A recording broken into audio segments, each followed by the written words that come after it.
كان مو مقام ابويا. حدزك عمره البيت الله شو تقول؟ يا الله. اريد الحجي سمعنا يريد عربانه بس ما جبنا له بس العربانه، جبنا لك هديه غير العربانه.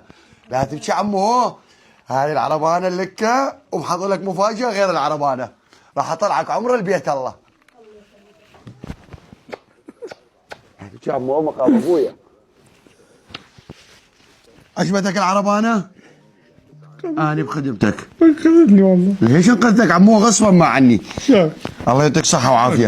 غير العربانة شو تريد؟ كل شيء معي والله. أنا لا أريد أقول لك غير العربانة شو تريد؟ والله كل شيء معي. سلامتك. راح أدزك عمر البيت الله شو تقول؟ يا الله. أريد عنده جواز؟ لا والله ما عندي. نطلع لك جواز احنا. خلي باش الولد يمرني. ايه. دلالون كلها هسه هنينا وعلى راس الخاطرك عمو. أنتين. الله يحفظك. الله يسلمك. باكر نطلع لك جواز وتروح يسلمكم. المكة. والله. تسوقت على رمضان لو بعد؟ لا والله مو مسوقين. يصلك مسواق كامل على رمضان بعد. والدك. أنا سمعت بيك قبل شهرين محتاج عربانة، اليوم قعدت الصبح أنت ببالي. والله. يا أخي قسما بالله. والله صحيح ابو شهر. الله يعطيك الصحة والعافية. الشهر الخامس ذاك السنه الى حد الان ما بغوث ما طالع. ليش ما طالع؟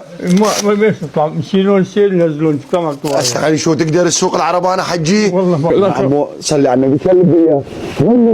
يا الله. birthing. اقعد عمي. ها الله يعطيك صحة وعافية ويستر عليك. امشي عمو. اسمع شيء. منين تمشي؟ هاي شيء. ايه تريد تتعلم حجي بطل انت. انا خادم الكل هسه هنينا. الله يحفظكم ويستر عليكم وطلع لي جواز حتى ندزوا على العمره.